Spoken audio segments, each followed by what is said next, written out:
दर्शकों, आज हम जुड़े हैं मिस्टर ओमवीर जी से, तो उनका अनुभव जानते हैं कि उनको सतलोक आश्रम में आकर कैसा लगा और यहाँ की व्यवस्था के बारे में जानते हैं। नमस्कार सर।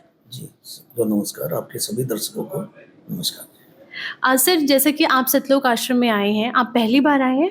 नहीं, मैं तो जितनी बार भी भंडारे होते हैं, रोज़ियों के सभी भंडारों में मैं जाता हूँ। ओके, तो आपका अनुभव कैसा भंडारे में आके आपको कैसा लगा यहाँ पर आकर? भंडारे में देखिए जो भंडारा होता है, हाँ जी। वो तो एक सीधा परमपिता परमात्मा का ही भंडारा होता है। हाँ जी। भंडारा नाम ही उसका होता है बिल्कुल। और जो गुरुजी हैं, उनका तो भंडारा विशेष भंडारा ही होता है, ये चलता ही रहता है भंडारा। ओके, यहाँ की व्यवस्था के बारे में बताना चाहेंगे, कैसा लगा? कोई भेदभाव देखने को मिला जात-पात का, किसी तरह का कुछ? नहीं, नहीं, देखिए गुरुजी के किसी भी आश्रम में हाँ जी। और भी आश्रम हैं, जहाँ भी भंडारा है या कोई भी संगत आती है या कोई भी व्यक्ति आता है, चाहे वो आश्रम से जुड़ा हुआ है या वो पहली बार आया है, आश्रमों में इस प्रकार का कोई भेदभाव नहीं होता और यहाँ तो बिल्कुल भी इस प्रकार का कभी देखने को नहीं मिला। मैं तो बहुत दिन से जुड़ा हुआ हूँ। ओके, सर, जैसे हमने देखा है कि यहाँ पे दहेज मुक्त विवाह होता है, जिसको रमैनी बोला जाता है, तो ये हमें कहीं और देखने को नहीं मिला। आपको यहाँ पे देखकर कैसा लगा दहेज मुक्त विवाह? देखिए, जितने भी धर्म सुधारक पहले भी हुए हैं हाँ जी। और आध्यात्मिक सनातनी या अध्यात्म से जुड़े हुए जो साधु संत होते हैं, उनका एक ही जुड़ने का एक ही फायदा होता है कि उनके पास ज्ञान और ध्यान होता है और उस ज्ञान ध्यान से जितनी भी सामाजिक कुरीतियां होती हैं उनको दूर करने का प्रयास करते हैं वो। अब उनको आगे से आगे बढ़ाया जाता है, उन बातों को एक अच्छा ज्ञान दिया जाता है जो सोशल जो एक समाज में किस प्रकार से हमें जीना है, किस प्रकार से हमें रहना है।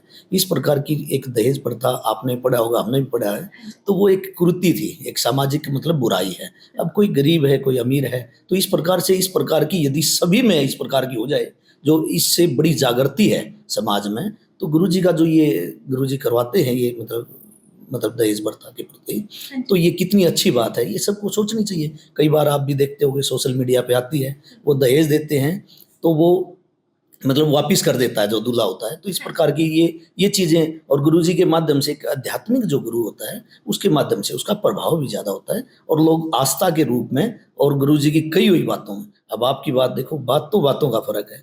अब कहीं जहाँ मेरा प्लेटफ़ॉर्म है, वहाँ मैं कहूँगा तो उसका ज़्यादा महत्व है। जहाँ आपका प्लेटफ़ॉर्म है, वहाँ आप कहोगे तो उसका ज़्यादा महत्व है। यानी कि हम सब कहें और गुरुजी कहें तो सब बराबर, उनका ज़्यादा है। सर, जो ये दहेज मुक्त विवाह हो रहा है सतलोक आश्रम में, धनाना धाम में और बहुत सारे जितने भी आश्रम है सब में हो रहा है, ऐसा किसी और गुरु के माध्यम से आपने कहीं देखा दहेज मुक्त विवाह? नहीं, ऐसा मैंने देखा नहीं। मैं तो इनके सभी आश्रमों में जाता हूँ और भी सभी में साधु संत मत से हम जुड़े हुए हैं, तो अन्यथा ऐसी जगह हमने ऐसा और देखा नहीं कहीं भी।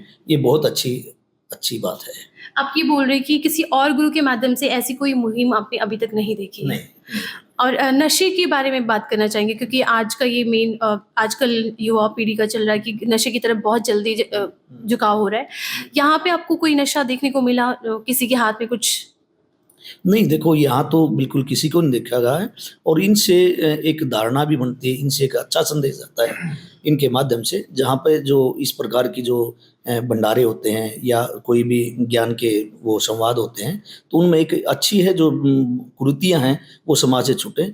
और जो नशा एक इतनी बड़ी बीमारी होती है कि मनुष्य अपने जीवन को बिल्कुल खराब कर देता है। मनुष्य का जन्म बड़ा दुर्लभ है और उसको मनुष्य जीवन को अच्छे से समझना चाहिए कि मनुष्य किस लिए यहाँ पे मतलब पैदा हुआ है और उसके क्या कार्य हैं और उसको परमात्मा के करीब पहुँचने के लिए किसी बड़े संत का जब आशीर्वाद और कृपा होती है तभी वो वहाँ पे जाता है। ये सारी बुराइयाँ अपने आप छूट जाती हैं फिर। ओके, तो आप ये बता रहे हैं कि नशा बहुत ही बुरी चीज़ है और वो संत के माध्यम से दूर हो तो काफ़ी सच्चा गुरु होना बहुत ज़रूरी है। तो आप हमारी न्यू जनरेशन को कोई छोटा-सा मैसेज देना चाहेंगे, जैसे कि संत रामपाल जी महाराज के माध्यम से लोग नशा भी छोड़ रहे हैं, दहेज लेन-देन भी खत्म कर रहे हैं, तो उनके लिए कोई मैसेज देना चाहेंगे? देखिए, मैं ये कहना चाहूँगा और जब गुरु संत पाल जी जो संदेश दे रहे हैं, हाँ जी। उनसे बड़ा तो किसी का संदेश हो नहीं सकता। लेकिन मैं फिर भी एक विनती करूँगा कि देखिए, जो कुरीतियाँ समाज के अंदर हैं, उनको दूर करने के लिए हर व्यक्ति का प्रयास होना चाहिए। हर व्यक्ति प्रयास करे, चाहे वो स्वच्छता का है, चाहे वो एजुकेशन का है, चाहे वो संस्कार का है और चाहे वो स्वास्थ्य का है। आज स्वास्थ्य भी सबका खराब होया हुआ है, संस्कार भी सबके खराब हैं। तो इस प्रकार से संत मत से जुड़ के अपने उज्ज्वल भविष्य को बनाएँ और अपने बच्चों को, जो आने वाली पीढ़ी, देखिए जो नशे में हो जाता है, वो अपने आप का भी नहीं रहता। क्या वो परिवार को देखेगा, क्या समाज को देखेगा, क्या वो राष्ट्र को देखेगा, क्या वो अध्यात्म देखेगा और क्या किसी और का भला कर सकता है। इसलिए पहले स्वास्थ्य के प्रति नशे से मुक्त होना बहुत ज़रूरी है। स्वास्थ्य, संस्कार और सेवा भाव आदमी के अंदर ज़रूर होनी चाहिए, और ये किसी न किसी संत के माध्यम से ही, क्योंकि उनका जब अनुसरण करेंगे, उनकी पालना करेंगे और उनकी कृपा होगी, उनका आशीर्वाद होगा, तब भी संभव होता है। ओके, सर, जैसे कि जनता बोलती है कि संत रामपाल जी महाराज जेल में हैं, उसके बावजूद भी उनके श्रद्धालुओं की इतनी संख्या बढ़ती जा रही है, उनका भाव बढ़ता जा रहा है, तो उसके बारे में आपका क्या कहना है? देखिए, कई बार सरकार की ऐसी बातें होती हैं जो एविडेंस होते हैं, कई इस प्रकार की बातें होती हैं, वो एक अलग मैटर है।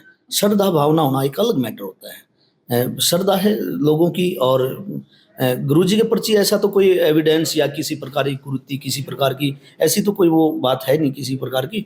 वो सब समय पे सारे काम हो जाएगा, कोई दिक्कत वाली बात नहीं। धन्यवाद सर। जी, नमस्कार।